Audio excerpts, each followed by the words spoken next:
Goes good, chat. We back. Shout out Hood 187, man. One more time. Had to revisit that channel one more time. We back with that Oklahoma's Grim Reaper. Different Oklahoma's Grim Reaper. The story of OKC's Bonnie and Clyde 7 days ago, so a week ago. 19,000 views. Let's get to it. It's just been really hard because we just don't have the answers. A grandmother killed on her front porch, a beating at a Metro jail, and a missing persons case. 2017 Walker, already locked up for murder, allegedly ordered a hit on Joseph Flaherty. Welcome back to another episode of Hood 187. In today's video, we're diving into the story of J-Dog.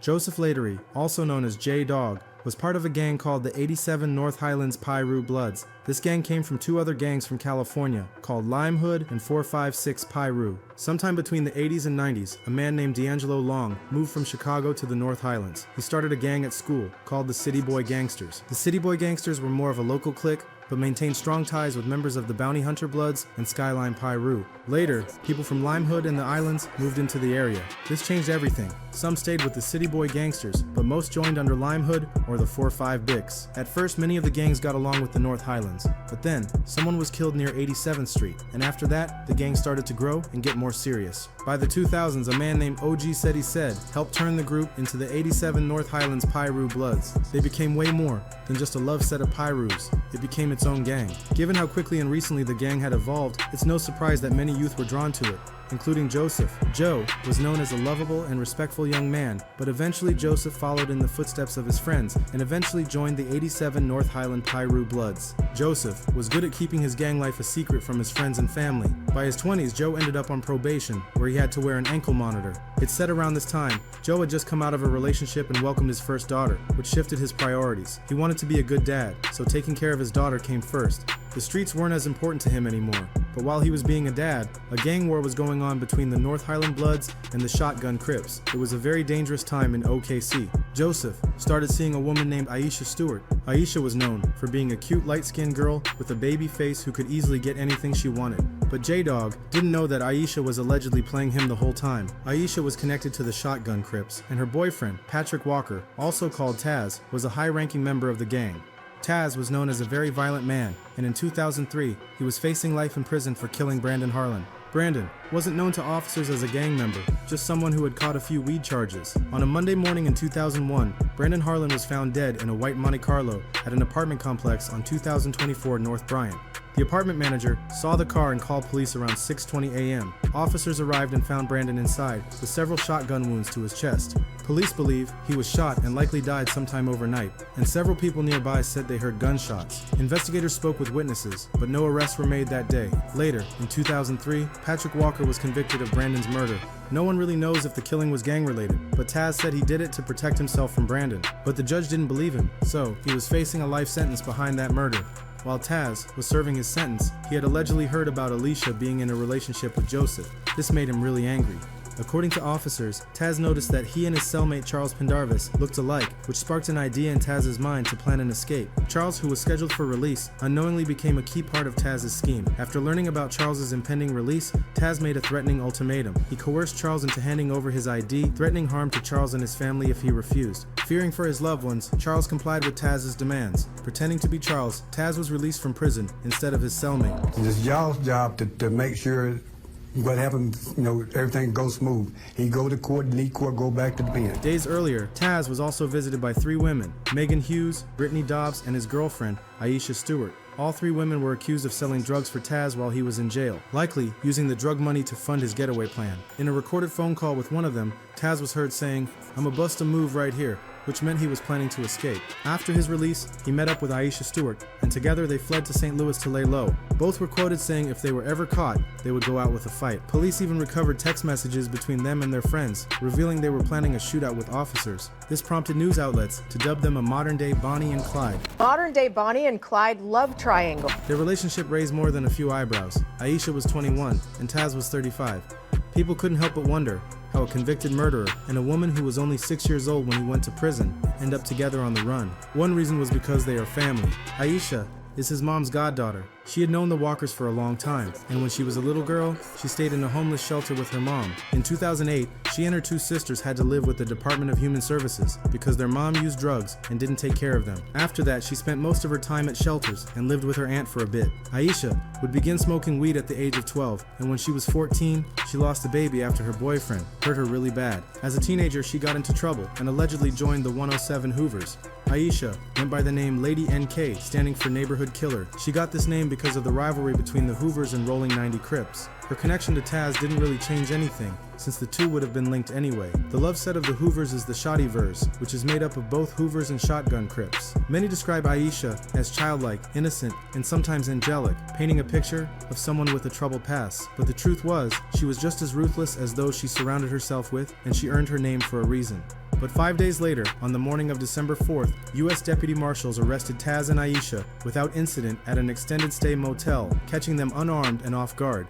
But while Taz was locked up, Oklahoma's police department suspected Taz of ordering a hit from behind bars, in connection to the 2017 missing persons case involving Joseph, also known as J-Dog. He was last seen at the Squeaky Clean Car Wash on South Anderson Road in Oklahoma City. Police later discovered his car abandoned at the same location with blood found inside. J-Dog was on federal probation at the time of his disappearance and was required to wear an ankle monitor. His family became concerned when he missed his curfew and could not be reached. His ankle monitor had also been removed. In 2022, Taz, Alicia Stewart, and Jonathan Bledsoe were charged in connection with J-Dog's disappearance and murder. He was doing everything he could to get out of prison, frequently writing letters about the harsh conditions he was subjected to, with some even being sent to local news stations. Letters from jail, only on News 9. Convicted killer Patrick Walker tells a Payne County judge that he's being tortured behind bars. Well, Walker writes a judge to say he isn't getting food, mail, or commissary. The sheriff's office says Walker is being fed but does not get many privileges while he's in isolation. The letters are short, but... So you know what's crazy about that, bro? When you go to jail, nigga, you're less than a human, bro. Like, they actually treat you. They treat criminals like less than human. Like, you don't have... What is it? You don't have your human rights no more or some shit like that. Like, you have certain rights, obviously. They can't just, like, murder you. But taking care of you? That's debatable, my nigga. Once you behind that wall, it's pretty much every man for himself. Yeah, it's different. The only thing that they really make sure they do for you is feed you 3 times a day, bro. Well, they don't even feed you 3 times. They feed you twice. They give you breakfast and lunch. And then for dinner, you gotta eat commissary. So hopefully you got you some soups, brother. You feel me? Yeah, it's different. But, yeah, once you go to jail, bro, you're technically on the same level as a slave would have been viewed. No matter the race. It don't matter. Once you're in jail, nigga, yeah, you they own you pretty much. To the point, Sadly. Patrick Walker writes on March. I don't know if y'all, like, read up on that shit and all that, but, yeah. If you don't know, do your homework on that, what was it? School to prison pipeline? Shit like that. March 19th, I'm at my last straw, Judge, and I'm asking you, step in and intervene before the situation becomes uncontrollable. Walker was convicted of killing Brandon Harlan in 2003 in Oklahoma City and sent to prison. But after allegedly attacking a guard, he was sent to the Payne County Jail to have his day in court. In the letters, Walker writes, everyone seems to be against him, and that no one is listening, and my idle mind is at work. Just imagine a man that feels he's been locked up for 20 years for a crime that wasn't even a crime at all, because all I did was defend myself. Also saying for every action, there is a reaction, and I'm not so good a Christian that I'm above reacting. In another letter filed April 17th, he wrote, my current attorney is purposely trying to sabotage my defense. I don't trust her.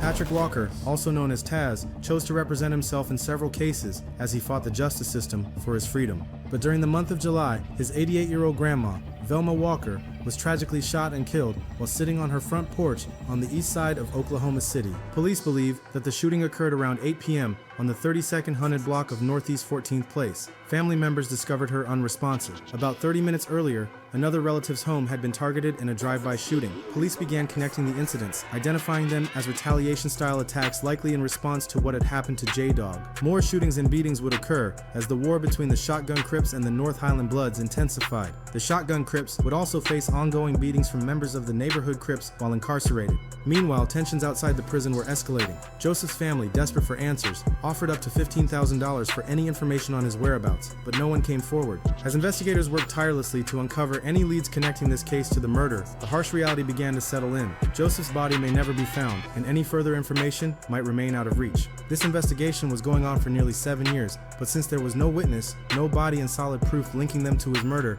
they were let go for the murder of J-Dog. This left friends and family puzzled. Although J-Dog's body was never recovered, his car was found abandoned with blood inside, and cell phone records connected the suspects to the crime. The reasoning behind the charges being dropped remain undisclosed, as the court documents are sealed. It's hard because there's been no answers. There's been nothing. Like, you just don't walk away from your family. They hope by increasing the reward to $15,000, they'll finally get some answers. And you know that people know, and the fact that they can wake up every day and go on with their normal routine and just live life like this hasn't happened is really just, it's heartbreaking. Who's that?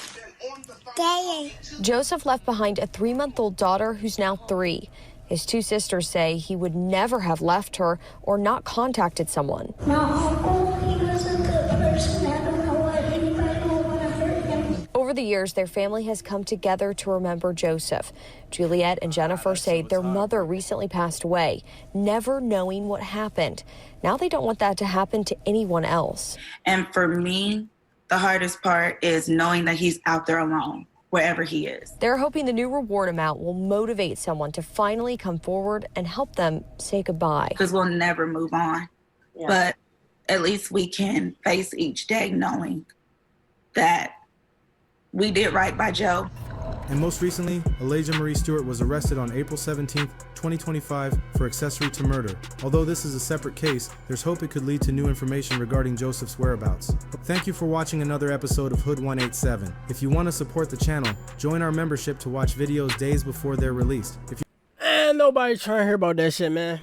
Nah, that was a very sad story, though. I ain't gonna lie to you. That was a very, very sad story. My fault, Hood 187. I don't even know why I did that, bro. No free promo. That's why I did that. It's different. My fault. Anyway, chat. Y'all know the protocol. Y'all know what we do. Without further ado, we going. So what's it? Stay blessed, everybody, and stay hydrated. Man, chat. Without further ado, class dismissed.